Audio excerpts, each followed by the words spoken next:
साथियों, भाजपा की सरकार घुसपैठियों को देश के साधनों संसाधनों पर कब्जा नहीं करने देगी। भारत के किसानों, भारत के नौजवानों, हमारे आदिवासियों का हक हम किसी को नहीं छीनने देंगे। ये घुसपैठिए हमारी माताओं, बहनों, बेटियों के साथ अत्याचार करते हैं, ये नहीं होने दिया जाएगा। घुसपैठियों के माध्यम से बॉर्डर के इलाकों में डेमोग्राफी बदलने की साजिशें चल रही है। ये राष्ट्रीय सुरक्षा के लिए बहुत बड़ा खतरा है। इसलिए अब देश में एक डेमोग्राफी मिशन शुरू किया जा रहा है। भाजपा का लक्ष्य है घुसपैठियों से देश को बचाएंगे। नमस्ते।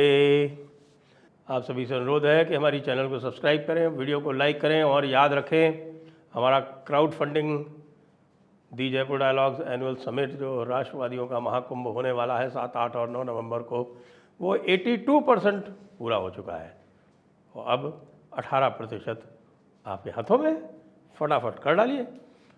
बात करते हैं घुसपैठियों की, और आज घुसपैठियों के प्रति मोदी जी ने जो तेवर दिखाए वो हेमंत विश्व शर्मा जो तेवर दिखाते हैं उससे कम नहीं थे। और ये तेवर दिखाए भी उन्होंने कहा, उन्होंने दरांग में दिखाए, तो दरांग असम में है, और वो जो तेवर उन्होंने दिखाए उससे तो अब ये लगता है कि भाई ये घुसपैठियों का तो लगता है कि अंत निकट है।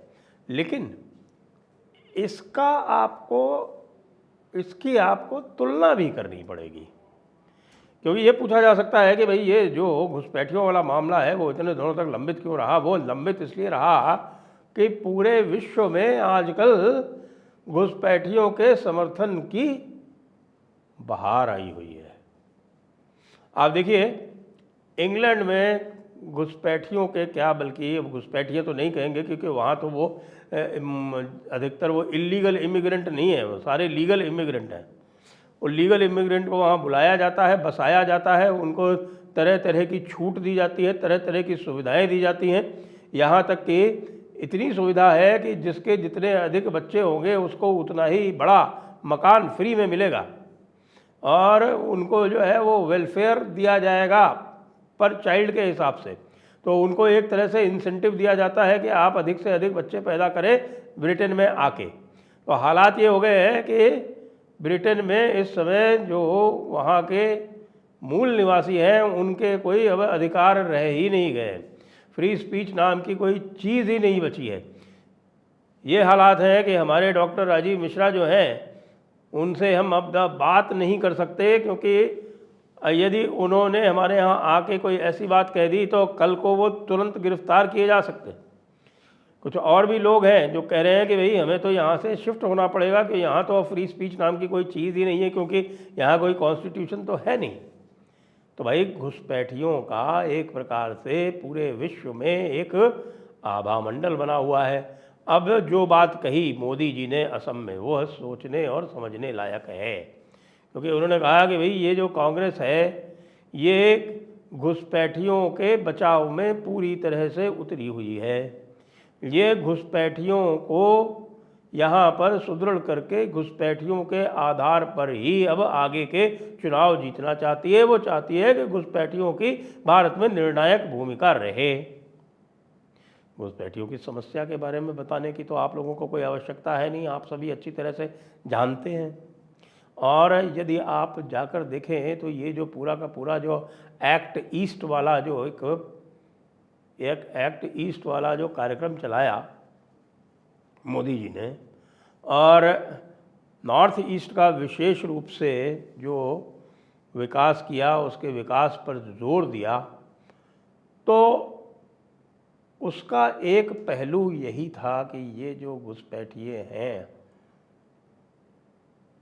इनका आइडेंटिफिकेशन तभी संभव हो सकेगा जब नॉर्थ ईस्ट की जागरूकता, या जो नॉर्थ ईस्ट में लोगों को जो चीज़ें पता हैं वो पूरे भारत में गूंजेंगी। इसलिए उन्होंने ये प्रयास किया कि नॉर्थ ईस्ट को इंटीग्रेट किया जाए। और नॉर्थ ईस्ट को इंटीग्रेट करने के लिए आप ये देखिए कि लगभग 2-3 लाख करोड़ रुपए खर्च किए गए। नहीं तो आप सोच सकते हैं कि इम्फाल तक की रेलवे लाइन, कोहिमा तक की रेलवे लाइन, जो कि इतने दुरूह रास्ते हैं जिसमें कि पूरे के पूरा जो रेलवे लाइन का हिस्सा है वो ब्रिज और टनल में ही होके चला जाता है। अब खोंगसांग तक इम्फाल वाली रेलवे लाइन पहुंच गई है। जिस दिन वो इम्फाल तक पहुंच जाएगी, आप देखिए कि वहाँ की जो इंसर्जेंसी है उसको कितना बड़ा झटका लगेगा, क्योंकि उनकी सबसे बड़ी ब्लैकमेल करने की ताकत ही यही है कि वो मणिपुर में जो मुख्य पॉपुलेशन सेंटर है, यानी कि जिसको इम्फाल वैली बोलते हैं, जहाँ पर जो मैतेई समुदाय की बहुतायत है, बल्कि मैतेई समुदाय लगभग पूरा रहता ही वहाँ पे है, तो उनको चारों तरफ से घेर लेते हैं क्योंकि ये कुकी बैठे हुए हैं इधर उधर। इसी तरह से देखिए कि भारत जो है वो इम्फाल से आगे मोरे होते हुए और बर्मा के रास्ते, थाईलैंड के रास्ते सिंगापुर तक रेलवे लाइन बनाना चाहता था। तो ये जो कुकी क्रिश्चियंस बैठे हुए हैं ना, और ये बैप्टिस्ट चर्च है वहाँ का, उससे गवर्न होते हैं, ये भी घुसपैठिए हैं। और ये जो खुलापन बढ़ता जा रहा है मणिपुर के मामले में, वो भी उनको बिल्कुल कतई बर्दाश्त नहीं है। क्यों? क्योंकि वो घुसपैठी हैं। एक प्रकार से आप घुसपैठियों को यहाँ पर फिर इनकरेज करते हैं। आखिरकार ये जो कुकी जो हैं ये भी यहाँ पर घुसपैठ करके बहुत सारे मात्रा में आए हुए हैं।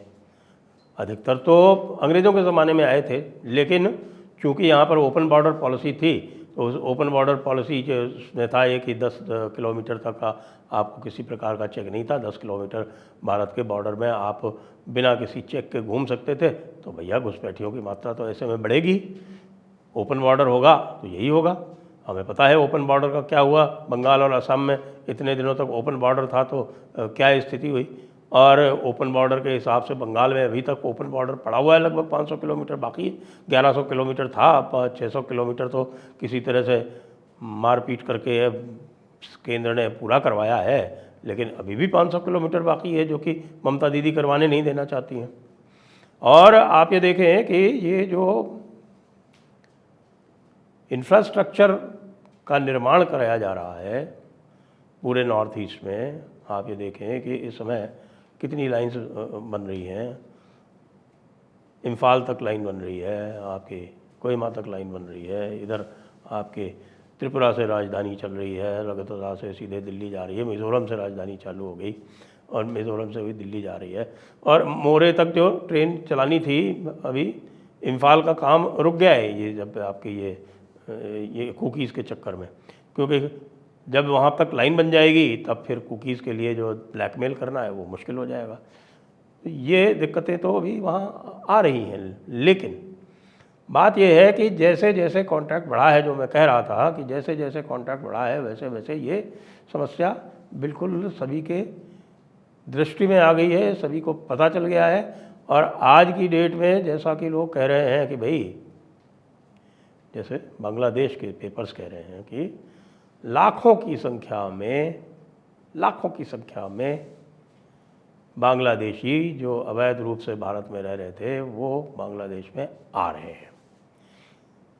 सरकार तो अनाउंस करती है कि हमने 48 भेज दिए और हमने 200 भेज दिए, हम 5000 भेज चुके हैं, लेकिन उस 5000 में आप 100 का गुणा आराम से कर सकते हैं।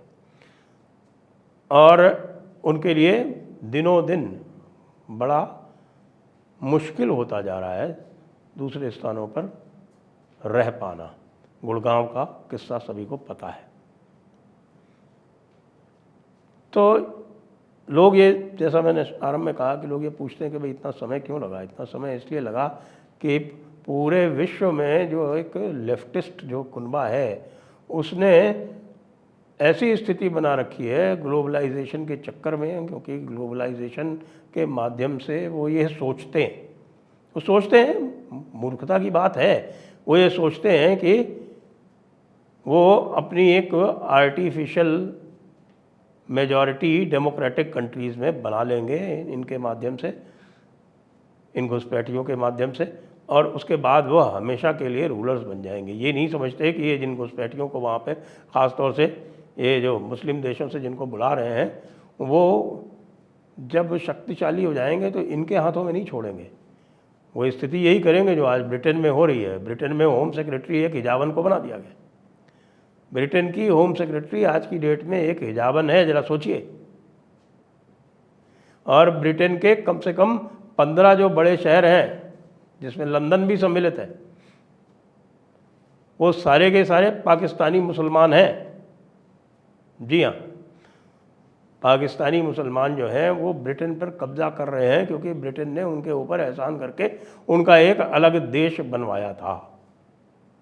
वैसे उनके अलग देश बनने में मुझे कोई दिक्कत नहीं है, लेकिन पॉपुलेशन एक्सचेंज पूरा होना चाहिए था, जैसा कि डॉक्टर अंबेडकर ने कहा था।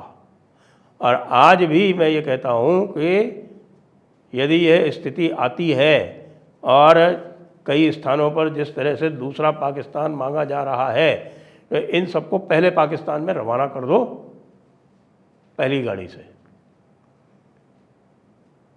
पहली गाड़ी से इनको सबको, जो भी पाकिस्तान चाहते हैं एक और, कि भारत में हम एक और पाकिस्तान बनाएंगे, उनको जो पुराना पाकिस्तान है उसमें रवाना कर दो।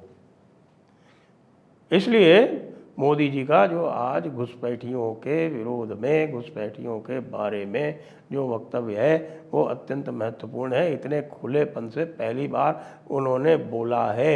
अमित शाह जी तो बोल चुके हैं, योगी जी बोल चुके हैं, हिमंत बिश्व शर्मा तो रोज़ बोलते हैं, लेकिन मोदी जी के मुखारविंद से इतनी गहराई से और इतनी दृढ़ता से ये जो बात कही गई है, ये पहली बार आई है। तो इसे आप आगे आने वाले समय का एक संकेत समझें, और ये समझें कि मोदी जी ने ये भी पूरी तरह से घोषणा कर दी है कि अब हम पश्चिम की बनाई हुई इन दिशा निर्देशों पर, पश्चिम के बनाए हुए इस टेम्पलेट पर अब हम कतई नहीं चलेंगे, और हम भारत की अस्मिता को अक्षुण्ण रखने के लिए, भारत की विरासत को बनाए रखने के लिए, घुसपैठियों को उनके जो बने हुए देश हैं उनमें धकेलने के लिए पूरी तरह से कटिबद्ध है। जय हिंद, जय भारत, वंदे मातरम।